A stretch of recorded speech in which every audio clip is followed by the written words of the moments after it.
Hi everyone, welcome to Blue Heron Hill. My name is Sue. If you haven't subscribed already, please do.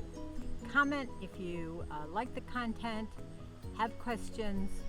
I promise to get back to you very quickly. Give me a thumbs up if you like this video and all my other videos that I've been posting. Today though, we are going to harvest my herbs. I have one little garden right here that I put in just this spring. So they're all new plants and getting established. Most of them are perennials. There are a few that I'm going to have to replant year by year, hoping that this will be my main herb garden. I have many others that are tucked away in my flower beds, in my main gardens, and even in some of these garden beds here.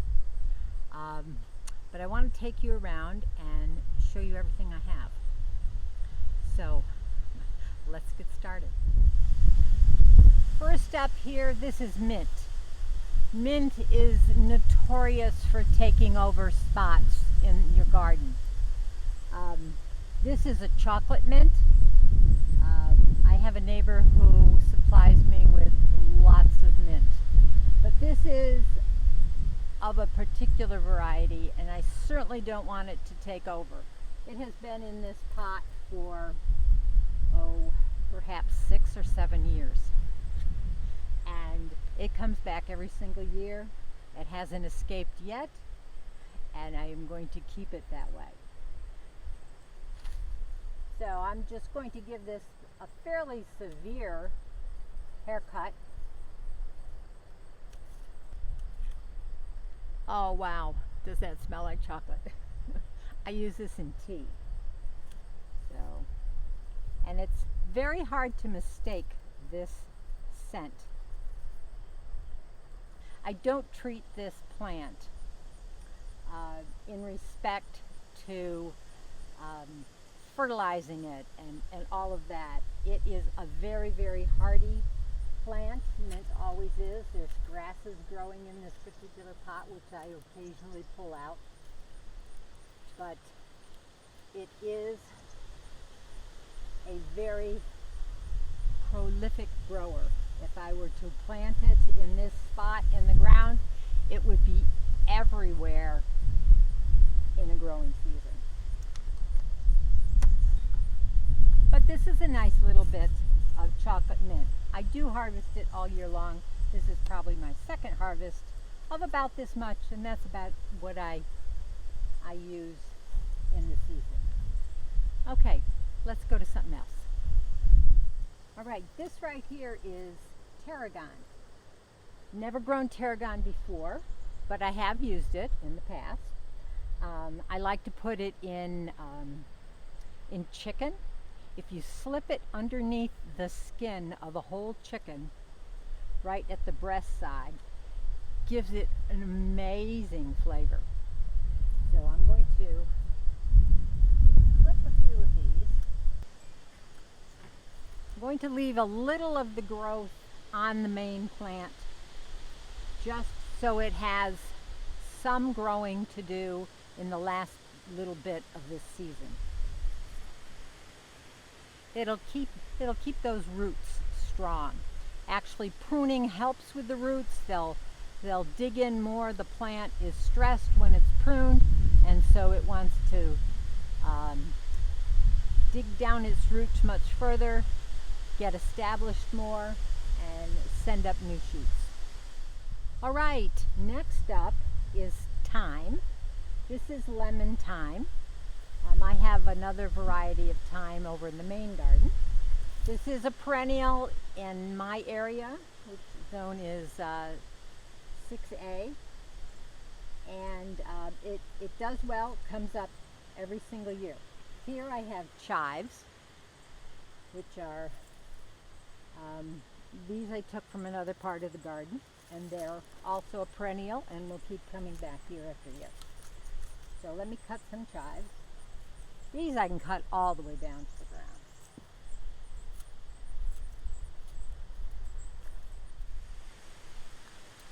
Okay, here is another another herb. This is lemon balm. This is also a perennial. Should come back next year. It makes a very nice tea. I think it makes tinctures and other things, but I'm not too familiar with all the medicinal properties of. Sorry for the wind, but I am going to dry some for my collection. I'm going to try and take the ones that are the tenderest ones.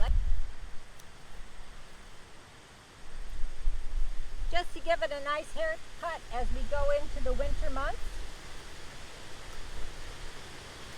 when it'll go dormant and then come back in the springtime. Now, coming a little bit closer into the foreground, let's see if I can't. Here we have oregano. This is Greek oregano. I have more oregano in a different portion of my garden. But this is a different variety. And this should come back year after year. And I think it spreads very readily.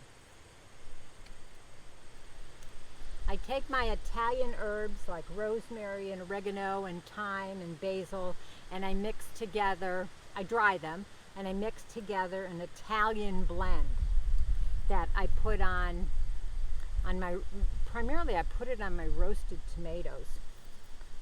And that's where most of my oregano goes to. One plant I missed was lavender. Something happened with the camera. Anyway, I cut off my lavender. I have a little bit hard time growing lavender. I think it might just be exposed a little bit to too many harsh conditions, or I don't give it enough sunlight. So I got a new lavender plant here. We have a lavender festival in our town every year in mid-July. And so I got a new one and I planted it here, and I have high hopes for it. It is a perennial in my area. It smells so wonderful. I'll make some sachets or something like that out of the lavender. If you want to save the blooms of lavender, they're lovely.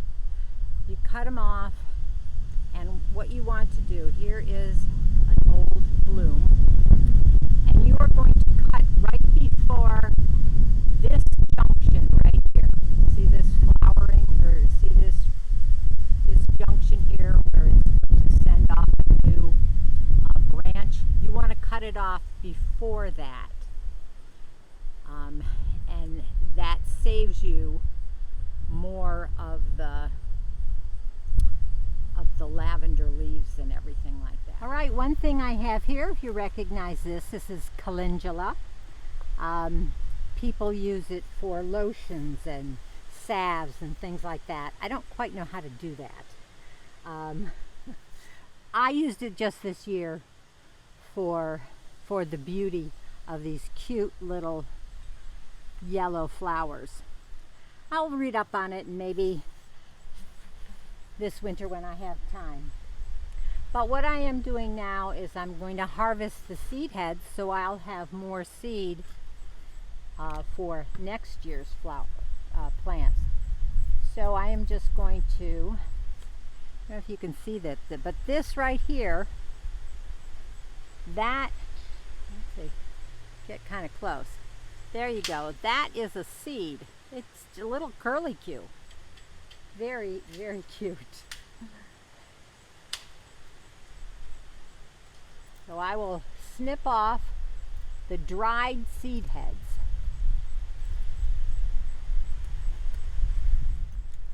Now over here in a pot that I think I will probably bring into the house, I have two plants. I have an ornamental pepper, which has given me many of these cute little red peppers to eat in the summertime. But this right here is cinnamon basil. It's amazing. It smells like cinnamon basil. I don't quite know what to use it for yet, but I couldn't resist it when I was at the nursery and I smelled it there. So I have been cutting it back. It went to seed, it went to flower quite quickly because it sits in this hot area. Next year I'll move it to a different location. But I may try and bring this in this winter and see if I can't winter it over. But I am going to clip off. Oh, if we had smell-o-vision. You can find this anywhere. Buy it as a plant or buy seeds and grow this. It's amazing. Okay, here we have parsley. Now this is parsley that I planted in the springtime. I didn't let it go to seed. I kept it shaved off. And now it's time for another harvesting of parsley. But I did find that I missed one and it did go to seed. I'm going to leave this on here and let it go to seed, and I may have parsley start in this part of the garden next springtime, which would mean then I don't have to start from seed all the parsley that I'll need. But this I'm just going to take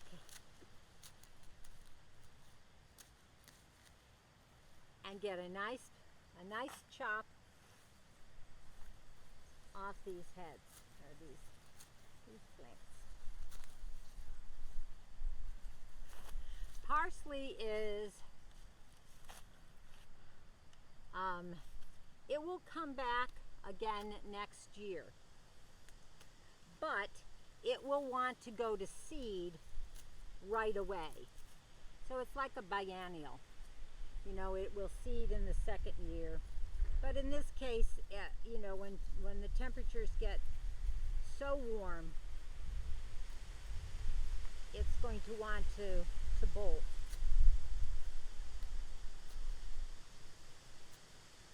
So, nice haircut. It will come back next springtime. And then it will send up its flower stalks very quickly.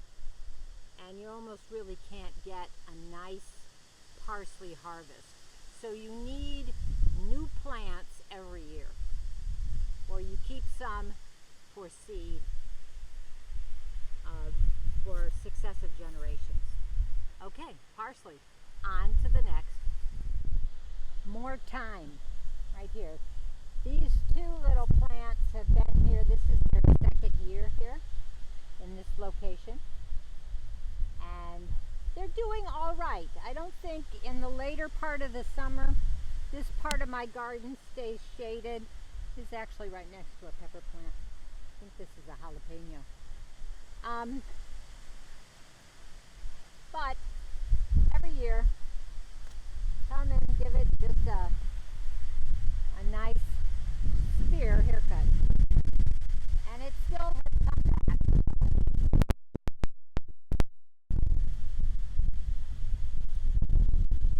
There we go. That's the next one. Let's see what else we have left. I have oodles and oodles of basil throughout this whole garden. And I don't think I'm going to actually take you through all the cutting of the basil. I have so much already, but I'll cut more. But what I did want to cut down here is a new one. This is Thai basil, sweet Thai basil. Oh, it's lovely. And it's not going to make it through the winter at all. Just like basil, it's very tender. So I'm going to harvest this. I have a couple more plants right over there. And this is all I'm going to get this year. I am going to definitely grow this again and use it in my soups and stews. Another lovely fragrant herb is sage. And sage is a typical herb that's used in turkey dishes, chicken dishes. And I'm just going to cut off.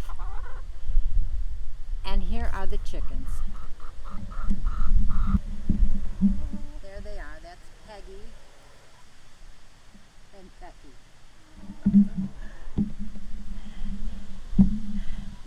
These chickens are so curious. And here comes my favorite. Tori, say hi. You're sweet.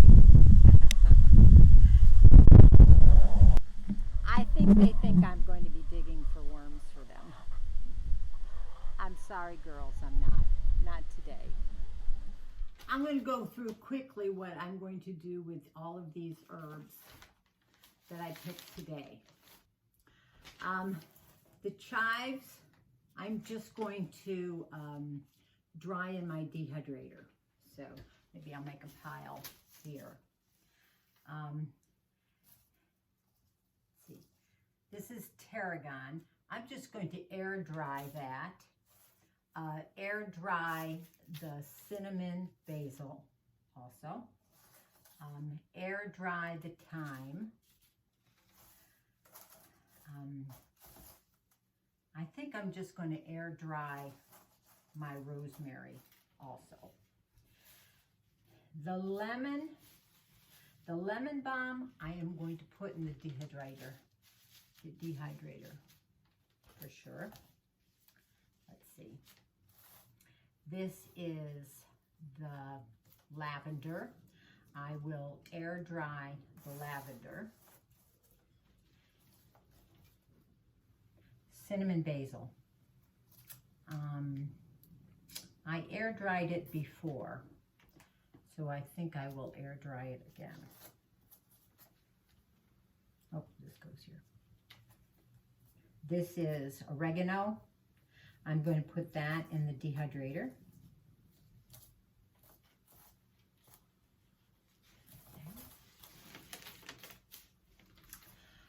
This is that Thai basil.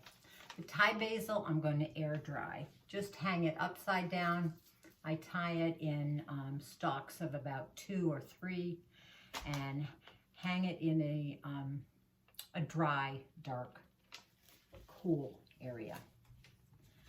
Same with my sage. That's going to air dry also.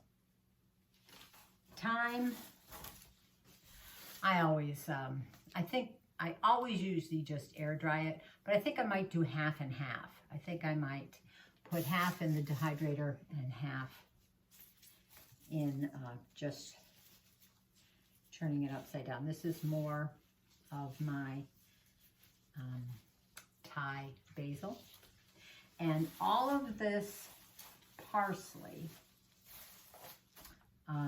I may do one fistful in the dehydrator, and the rest, what I do is I take it, I don't use as much of the stems as I try and chop those off, but I just use as much of the leaves as I can. I'll chop it up very finely, put it in ice cube trays, cover it with a little water in the ice cube tray, and freeze it. And once it's frozen, pop those out and put those in a plastic bag in the freezer. And that, it retains this bright green color. I do that with my basil also. I do half dried and half, I call it fresh dried or fresh frozen. And that's what I'll do with the parsley. So let me know what you do with your herbs and how you preserve them. Thanks for following along with me on this video on the herbs that I have in my garden and how I cut and preserve them. So if you like the content, give me a thumbs up, share it on your social media platforms. And until the next time we can go digging in the dirt, happy gardening. Bye.